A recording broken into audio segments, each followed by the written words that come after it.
Lawrence Needham, 15588 Kirkshire. To support this proposal, you would have to believe two things: that downgrading our standards is the way to upgrade the community, that imaginary rights of a small minority, that's some people, I don't know who they are, they've never been identified, and I don't know that there's any numbers been put onto this group, that are having a terrible time expanding their properties. It's not the end of the world. There are options, and the ultimate one is, if you made a bad judgment like we did when we bought our home, we bought a house that was too small. Okay, but that's not the fault of the community. That's my fault, and we worked around it. So, you know, I don't think we should be hearing a lot of sad stories about somebody who's, you know, really in terrible trouble because they can't expand their home. There's a place to do it. Okay. Now, there are three reasons offered to support rezoning are all invalid. I wish I could stand over here and talk. I wish we had. You're the guys that are going to vote on it. Yeah. Three reasons are all invalid. Number one, it is said that the current system imposes a burden on an undefined class of citizens. Again, who are they? Nobody knows. And how many are there? Nobody knows. It's also said that the ZBA and village office are unduly burdened. Well, I don't know where that comes from. They have the same burden they had 10, 20, or 40 years ago.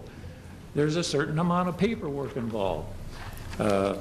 The ZBA meets supposedly 12 times a year, many, many years. You skip a couple meetings and you only have 10. They average maybe 3, 4 cases per meeting. Now, that's not a burden. This burden is a fabrication. And it is claimed without proof that the current system discourages property improvements. It's also claimed without proof that the present system adversely affects real estate sales. There's not a stick of evidence to support any of these allegations. There's nothing. It's all out of the blue. Okay, the real reason for the proposal, and I believe this deeply, is to increase housing density despite the denials in the mistaken belief that it will increase tax revenues. But even that won't happen when you consider the drop in value of neighboring homes. So that's pie in the sky. Thank you. The proposal is also flawed on 3 other levels. The one that troubles me the most, now this, I haven't heard a single bit of dialogue about this issue, which is, yes, I did. I take it back. Our consultant did briefly mention it now, but that's the first mention I've ever heard, other than from me, about the public safety issue of these narrow setbacks. Now, I don't care what we do in this village. It doesn't matter. Public safety has to be the #1 consideration. What else is more important than the health and welfare of our citizens? And it has been just basically ignored. Okay, the 10-foot between homes. Okay, you've got, by definition, you've got one building that's already on fire, and there's a bunch of trees, shrubbery, junk, people put their trash cans. Okay, now you're a fireman trying to go through there with rescue equipment to save somebody in the back room. Now, this is not humorous. This is a serious issue, and I think it's shameful that we would put our firemen at additional risk for no real reason, for an administrative reason of, quote, properties are not in conformance. They've been out of conformance for 50 years. What harm has it done to us individually? What harm has it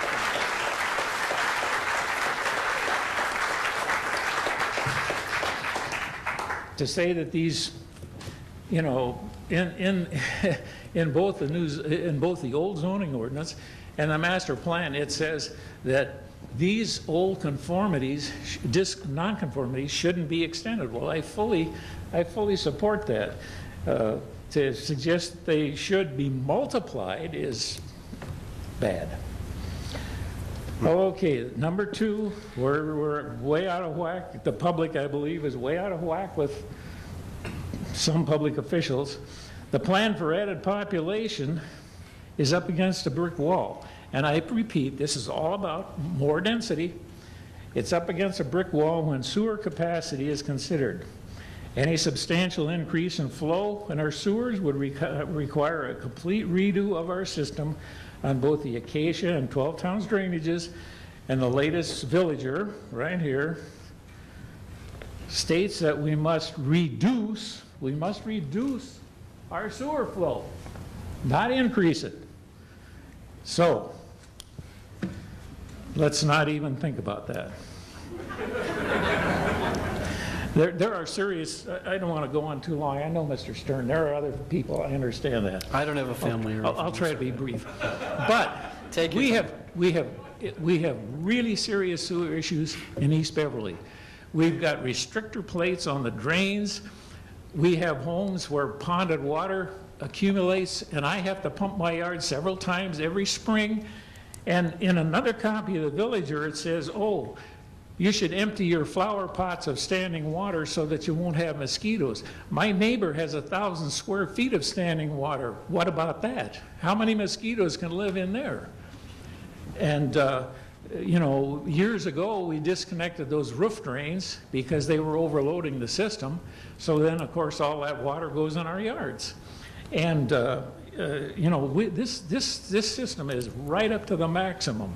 We put one more drop in there and we'll end up with a massive sewer project that'll cost untold millions of dollars. So, okay, enough of that. I know, Todd. You're doing fine. You're doing great. He's an old friend. Okay, the proposal is in direct conflict with our new master plan recently approved by the council on a 6-0 vote. And the oddest thing about that is the master plan was approved in the spring, and it was being developed simultaneously with this proposal, and the two are just right in direct opposition to each other. Now, why can that be? I don't understand that. I really do not understand that. Never will. And it was approved by a 6-0 vote, the master plan was. It specifies a maximum of 7 dwelling units per acre. Well, if we do this 4,000 square foot lot, that's the equivalent of 10.88 units. This is actually higher than our current multiple RM zoning, which is about 7.5 units per acre. So we're going to have single family with an approved density higher than multiple, which is apartment buildings. Now that doesn't make any sense. Okay, bottom line of this whole controversy is to write a grandfather clause that approves nonconformities that existed prior to their current law, as many other communities have done. If we had written a grandfather clause 2 years ago, we wouldn't be sitting here tonight. We'd all be home watching television. Okay? Again, I have never heard one syllable about writing a grandfather clause in all these discussions. I know I haven't been to all of them, but okay, Todd, my last thing that I want to say is, and I want to go back to this danger to our public servants, because I deeply believe in the additional risk that's being put upon our public safety people by this proposal. It's not something funny, it's a serious issue.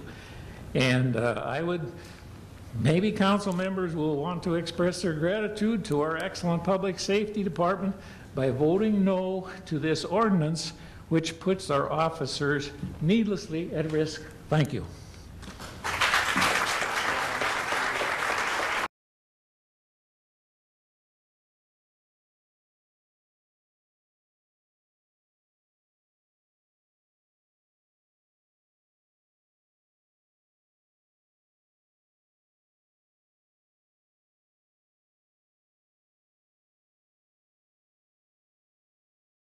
This would be the first reading of the ordinance that we have just concluded the public hearing on. Amend Chapter 22 of the Municipal Code of the Village of Beverly Hills, which is the zoning ordinance of the village. God.